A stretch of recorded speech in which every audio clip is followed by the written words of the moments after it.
This is something we've been talking forever. But now they've discovered it with $1 billion research. And I've seen hundreds and thousands of people who just become healthy and well. If something appears on my plate, if I just feel this, I know what to eat and what not to eat. You eat something today and see, just learn to observe how agile and how active your body feels after eating this food.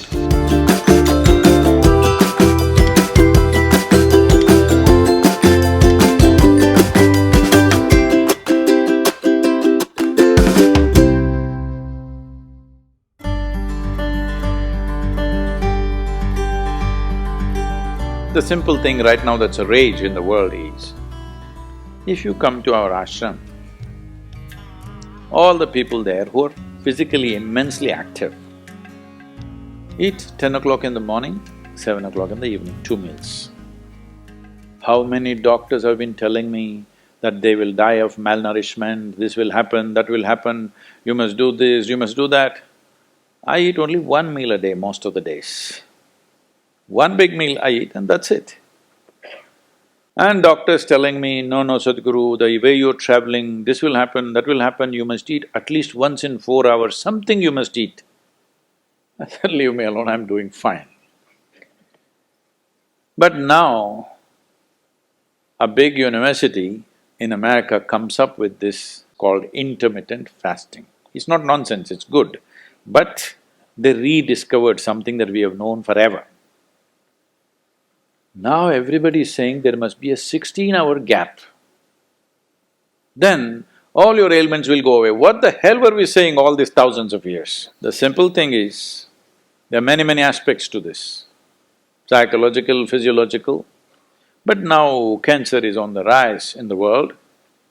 A cancerous cell is like a criminal in the society. All of us have in our bodies.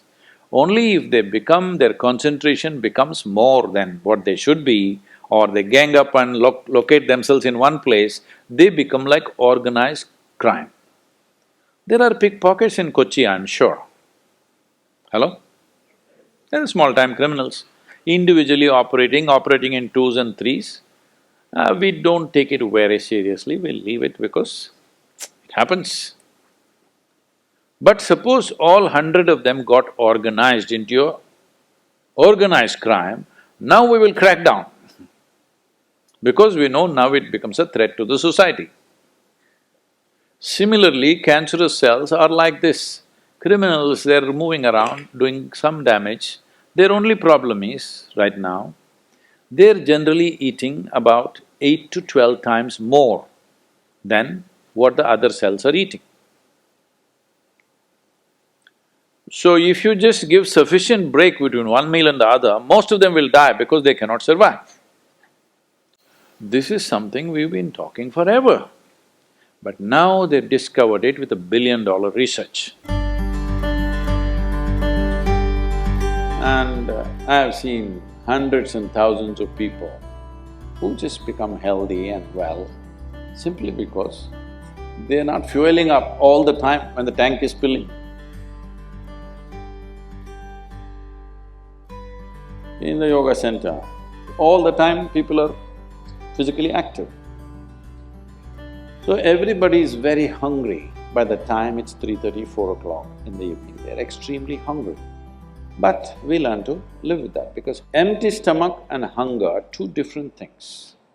Hunger means your energy levels start dropping. But empty stomach is a good thing. In the yogic sciences, today modern science also is coming in line with this. But what we know by our experience, you will spend $1 billion to come there. Because research is all about how many $1 million, that's how it is. Your body and your brain works at its best only when your stomach is empty. So we always make sure we eat in such a way, how much ever we eat, our stomach must be always empty within 2 to 2.5 hours' time maximum. So we go to bed hungry always. People think they cannot sleep. They can sleep. On an average, for 25 years on an average, I slept only 2.5 to 3 hours. These days I'm getting little lazy and sleeping anywhere between 3.5 to 4.5 hours in spite of the level of travel that I have. When I say level of travel, if I say my level of travel in the next few days, you will fall off your chair. Yes? Should I tell you? No, not necessarily. Because in the next 10 days, I'm in 5 different countries doing I don't know how many events, all kinds of events. So, you're able to keep this up simply because you don't overeat. It's very, very important. Everybody eats 2 meals. I generally eat only 1 meal, 4:35 in the evening, because I don't like to sit in front of the plate and worry about how much to eat. I like to eat well. So, 4:35 in the evening, if I eat a meal, it's only next day. Is this enough? Am I looking okay? Hello? Because any correction and purification that needs to happen in the body, your stomach needs to be empty. It's very, very important. Otherwise, the purification on the cellular level will not happen. You pile up things and then you have all kinds of problems.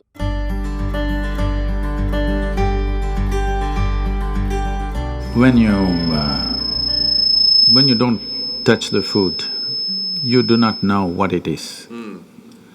If food is not good enough to be touched, I don't know how it's good enough to be eaten. So we should not have listened to our mothers and we should eat with our fingers because touching our food helps us stay in contact with it. The cleanliness of your hands is entirely in your hands. The cleanliness of the fork is not entirely in your hands. This is true.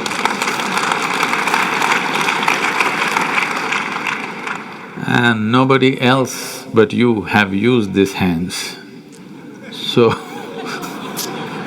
there is an assurance as to how clean or not clean it is right now. The fork, you do not know who's used it, how they've used it, for what they used it.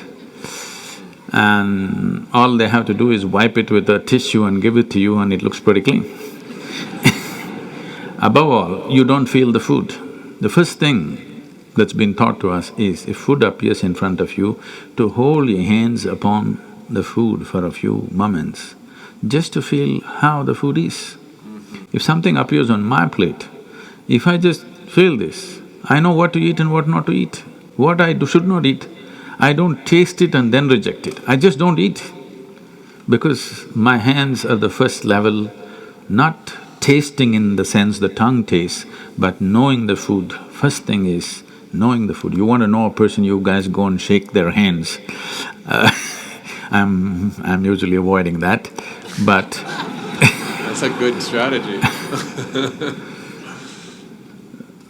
But the food that's going to become a part of you, first thing is your hands. Even if you physically don't touch it, just being conscious and being there, it clearly tells you how the food will behave within you. Whether this particular food on this particular day, should it go into you or not, because every day your body is not the same thing. Every day, every moment it's different. If you feel the food, you just know whether this food has to go into you on this day or not. If that much awareness is brought in, we don't have to go on telling people what they should eat. Every meal they must decide what they should eat in that meal. There is no one prescription that this is what you should eat for your life. That will feel too claustrophobic, that only this I can eat.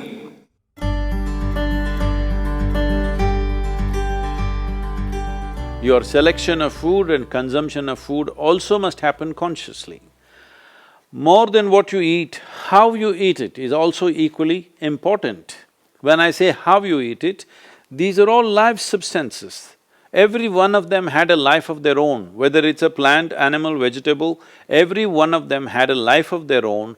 Now in some way, you're making food out of it, you must consume it with utmost gratitude. If you approach it with a certain sense of gratitude and reverence towards the food that you eat, when I say reverence, it may feel like too much for you, but I'm asking you, let's say we put you in a room and you had nothing to eat for 5 days. If God appears in front of you, what will you ask for? Food? So that's how important it is. You must understand the food on your plate is not just a substance, it is not a material, it is not a commodity, it is life. It is the life-making material for you. So you must treat it as such.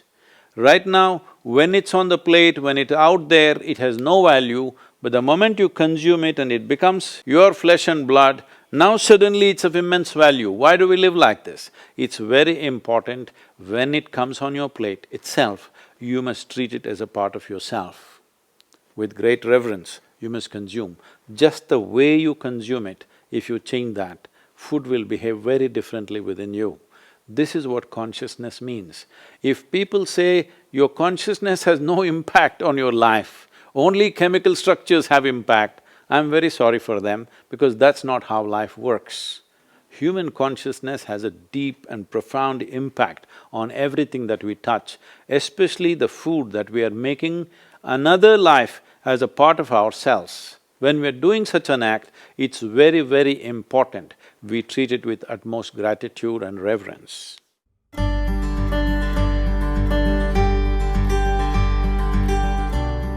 I want to tell you, there is no such thing as good habit and bad habit. Habit means you are functioning unconsciously. If you are functioning unconsciously, that's a bad thing because the whole thing about being human is we are capable of doing things consciously. That is the beauty of being human, that we can do everything consciously. What an animal does unconsciously, we can do the same thing consciously. We can eat unconsciously or we can eat consciously. We can breathe unconsciously or we can breathe consciously. Everything that we can do it consciously. The moment we do something consciously, suddenly that human being looks very refined and wonderful. Just because somebody walks and speaks consciously, doesn't he become a beautiful human being? Yes or no? That's all. So why is it that we are trying to develop habits as if there's a good thing? Habit means fixed realities, where you don't have to think. You get up in the morning and it'll happen to you. No, don't try to automize your life.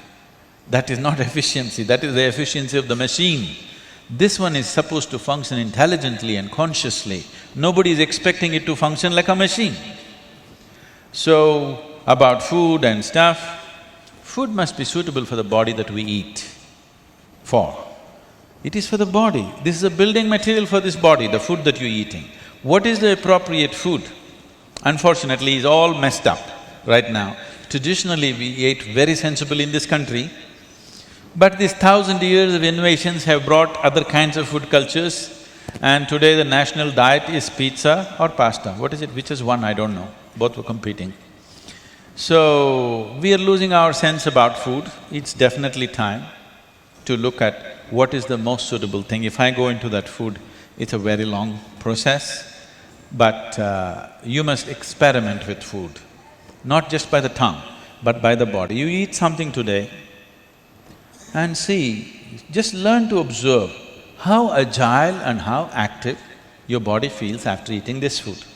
If it feels like it wants to go to the grave, that's not good food.